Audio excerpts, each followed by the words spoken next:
अस्सलाम वालेकुम रहमतुल्लाहि व बरकातुहू। आज का जो हमारा टॉपिक है वो है एप्लीकेशंस ऑफ गोजेस लॉ पे। सेकंड एप्लीकेशन है कैलकुलेट करना है इलेक्ट्रिक फील्ड इंटेंसिटी को due to infinite charge sheet using Gauss's law. Gauss's law को यूज़ करते हुए हमने क्या करना है, इलेक्ट्रिक फील्ड मालूम करनी है, इंटेंसिटी मालूम करनी है। किस चीज़ पे? हमने इनफाइनाइट शीट ऑफ चार्ज जो है उस पे। ठीक है, चले आते हैं टॉपिक की तरफ। सबसे पहले तो यहाँ पे हमने गोजेस लॉ को यूज़ कर रहे हैं। सबसे पहले तो लॉ को डिस्क्राइब करना चाहिए कि लॉ हमारे पास है क्या।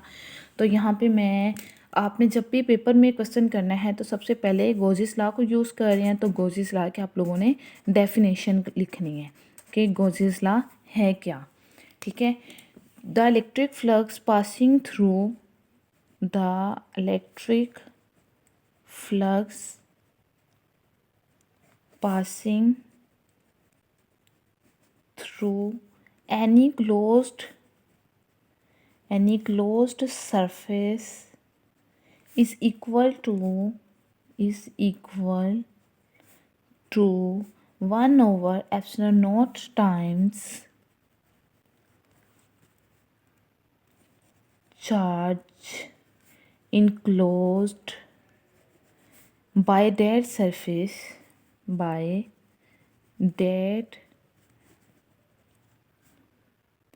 is called Gauss's law।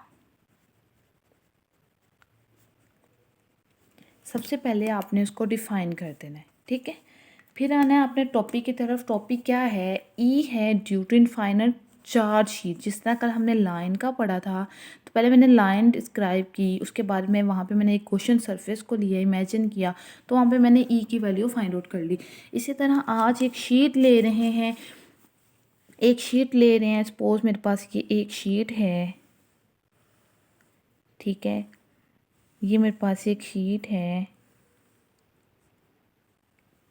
ये सारी की सारी पॉजिटिव चार्ज से मिलके बनी है।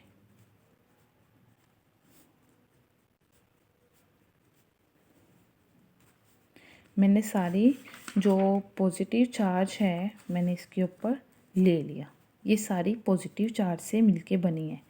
अगर यहाँ पे मैं ई की वैल्यू निकालती हूँ, अब ये शीट जैसे ये पेज है, अब इसकी ये सारे का सारे इसके ऊपर पॉजिटिव चार्ज है तो इसकी ई की वैल्यू अपवर्ड होगी, या नीचे से देखूँगी तो इसकी वैल्यू डाउनवर्ड होगी। तो यहाँ पे ई की वैल्यू अपवर्ड है इस तरफ, या उसकी डाउनवर्ड है नीचे की तरफ। ठीक है, कि मैंने एक शीट ली तो मैंने क्या किया, उस पर ई की वैल्यू मैंने लगा दी। ये मेरे पास शीट है, मैंने ई की वैल्यू लगा दी। अच्छा, अब मैंने क्या किया कि मेरे पास एक शीट है, मैंने इसकी वजह से ई की वैल्यू निकालनी थी। यूज़ किसको करना था? गॉसेस लॉ को। तो मैंने यहाँ पे क्या किया, एक मैंने कंसीडर कर लिया एक सिलेंडर, क्योंकि ये मेरे पास सरफेस एरिया है। यहाँ पे मैंने एक सिलेंडर कंसीडर किया, ये जो कि गॉसियन सरफेस थी।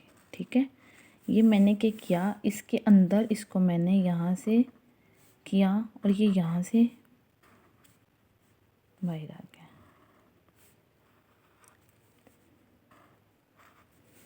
एक मैंने क्या किया, एक सिलेंडर है, मैंने उसको इमेजिन कर लिया जो कि एक गॉसियन सरफेस थी मेरे पास।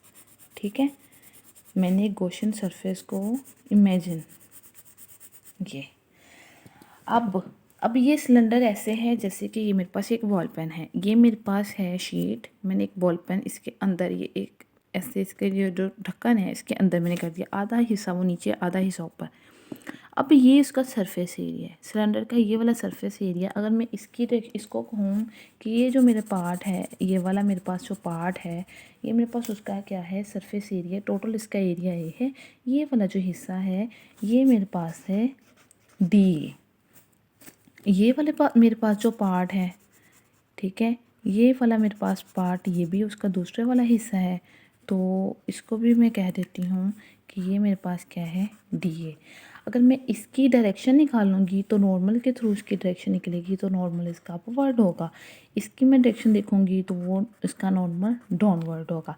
अगर मैं यहाँ पे से कर्व सरफेस, जो यहाँ पे वो कर्व्ड हुआ है, जैसे कि ये ऐसे कर्व्ड हुआ है ना।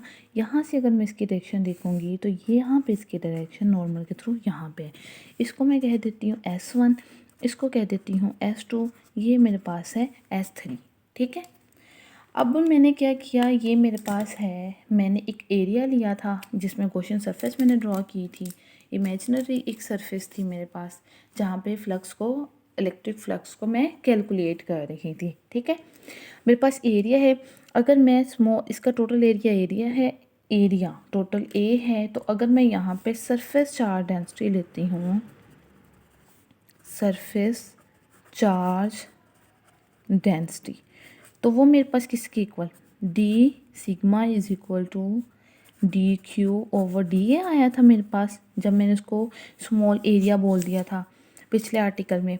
तो यहाँ से मैंने डी क्यू की वैल्यू निकाली, वो मेरे पास बन गया, ये मेरे पास था सिग्मा, सॉरी यहाँ पे मेरे पास सिग्मा था, ये बन गया मेरे पास सिग्मा डी ए। इसको मैंने इंटीग्रेट कर दिया, ये कांस्टेंट वैल्यू थी, तो क्यू मेरे पास आ गया सिग्मा। अब ये टोटल एरिया इसका ए है, मैंने यहाँ पे ए लिख दिया, इसको मैंने कह दी इक्वेशन 1। अब मैं फ्लक्स कैलकुलेट करने लगी हूँ, कहाँ पे, यहाँ पे, यहाँ पे, यहाँ पे। ठीक है, अब मैंने इसका फ्लक्स कैलकुलेट किया, मैंने कहा कि थ्रू सरफेस S1 पे उसका फ्लक्स क्या था, मैंने निकाला 5-1। फ्लक्स की जो फॉर्मूला था वो है E डॉट डी ए, यहाँ से मैंने निकाला E D A cos of theta. S1 ऊपर की तरफ जिस डायरेक्शन में E है उसी, ये देखो E बी सी डायरेक्शन में, S बी सी डायरेक्शन में, दोनों एंगल क्या बना रहे हैं, 0 डिग्री। ठीक है, तो यहाँ पे पुट कर दिया, तो 5-1 मेरे पास आ गया E डी ए कोस 0 1, तो ये मेरे पास आ गया 5-1 is equal to E, by निकाल दी कि 1 हो गया, तो डी ए किसके इक्वल था, अभी मैंने यहाँ पे लिखा था डी ए इक्वल है ए के, तो ये इक्वेशन मेरे पास बन गई 5-1 इज इक्वल टू ई ए। इसी तरह मैं दूसरी सरफेस जो कि कर्व सरफेस थी, एक सरफेस थी ये एक इधर। ठीक है, तो मैंने इस सरफेस का निकाला, ये S1, ये S2, ये S3, और जो E थी वो E इस डायरेक्शन में थी और इस डायरेक्शन में E की डायरेक्शन थी। ठीक है, अब मैं निकाल रही हूँ S2 का, तो मैं कह रही हूँ S2 सरफेस का है, तो 5-2 मेरे पास आ जाएगा E डॉट डी ए। तो मैंने इसका फॉर्मूला खोला, ये मेरे पास बन गया E D A cos of theta. Cos 0 इस डायरेक्शन में भी मेरे पास क्या है 1, इस डायरेक्शन में भी ये 0 एंगल बना रहे हैं, तो कोस 0 मेरे पास आ गया 1, तो 5-2 मेरे पास आ गया E D A cos 0 degree 1, तो ये मेरे पास आ गया E डी ए जो कि इक्वल था E और A। अब मैं सरफेस S3 पे ले रही हूँ जो कि ये कर्व सरफेस है। अब E की डायरेक्शन नीचे है, इसकी डायरेक्शन इधर है, दोनों एंगल बना रहे हैं 90 डिग्री का। तो मैंने यहाँ पे लगाया फ्लक्स 3 मेरे पास जो आया वो आया E डॉट डी ए, तो यहाँ पे बना 3 is equal to E D A cos of 90 degree, तो ये मेरे पास बना 5-3 कोस 90 0 5-3 0।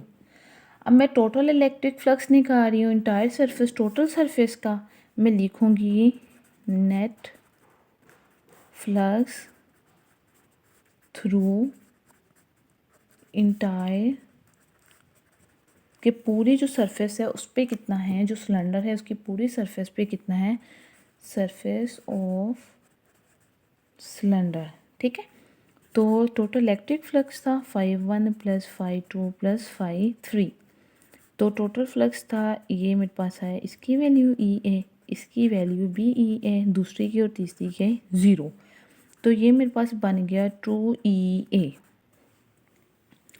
अब यहाँ पे हमने क्या यूज़ करना है, गॉसेस लॉ, तो यहाँ पे लिखेंगे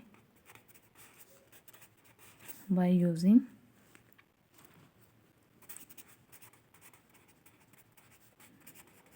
गॉसेस लॉ। गॉसेस लॉ क्या है, हमारे पास फ्लक्स जो आ रहा है 1/ε0 time total charge enclose the surfaces. ठीक है, तो ये मैंने ये लगा दिया। अब मैंने ये इक्वेशन इसको 2 कह दो, इसको इक्वेशन 3 कह दो, इनको कंपेयर कर लिया। कंपेयर किया इक्वेशन 2 एंड 3।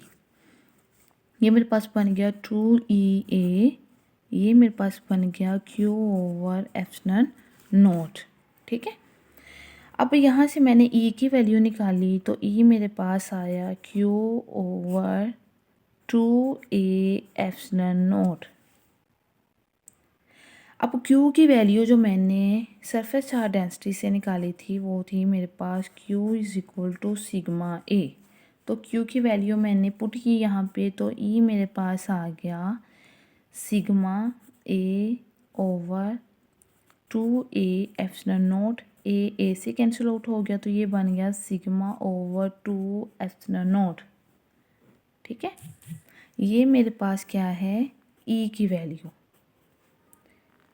अगर मैं कहती हूँ, अगर मैं डायरेक्शन के टर्म में लेके जाती हूँ कि E मेरे पास इलेक्ट्रिक इंटेंसिटी ये एक वेक्टर क्वांटिटी है, तो अगर मैं इसकी डायरेक्शन लगाती हूँ तो ये मेरे पास बन जाएगा σ/2ε0 R यूनिट वेक्टर।